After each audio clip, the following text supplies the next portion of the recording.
No pain, no gain. We've all heard this, and I think it started back in the 80s with Jane Fonda's aerobic videos. But no pain, no gain might be the very thing you want to disregard.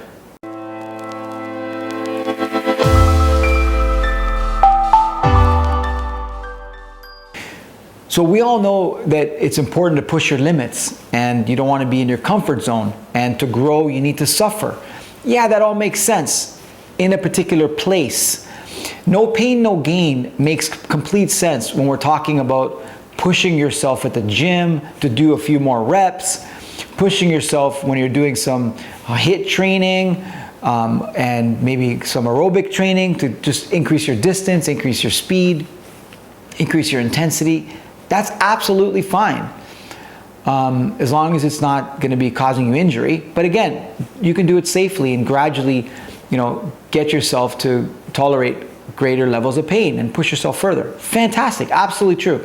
But a distinction needs to be made here in that when you have an injury, so you have a rotator cuff injury where you can't abduct or bring your arm up like this, or you can't bring your arm forward or externally rotate, whatever.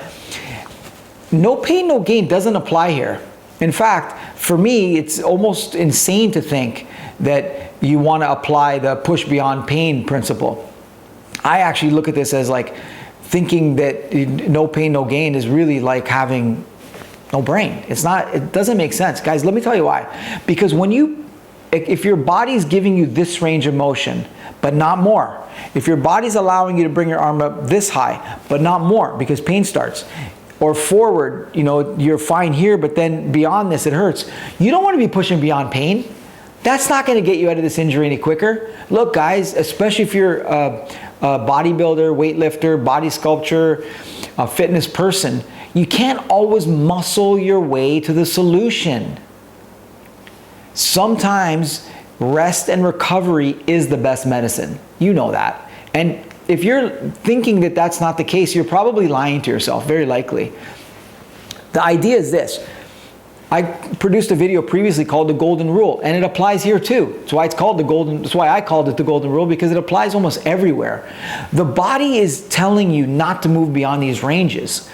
When you're doing yoga and you can only stretch down, just barely past your knees, and you're experiencing some tension, that makes sense to push it a little bit.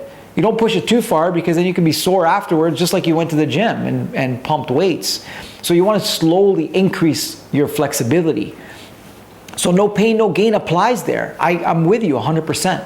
And it applies to the gym and when you're doing cardiovascular, aerobic and anaerobic. But it doesn't apply when you have an injury, guys.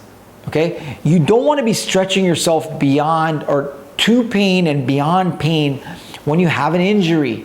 You want to pull back and just stay within the range that the body's given you. You can play in the pain-free range. That's absolutely fine.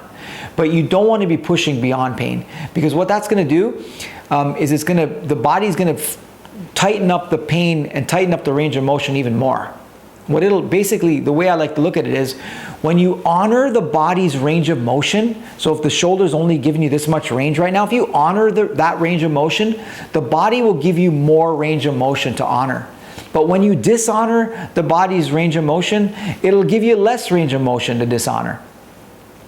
I know that some people are worried about frozen shoulder. Like, oh my God, if I don't use my shoulder, then I'm going to get a frozen shoulder. If I don't use my neck, then I'm going to lose even more range of motion. That's not going to happen. I guarantee you that's not going to happen.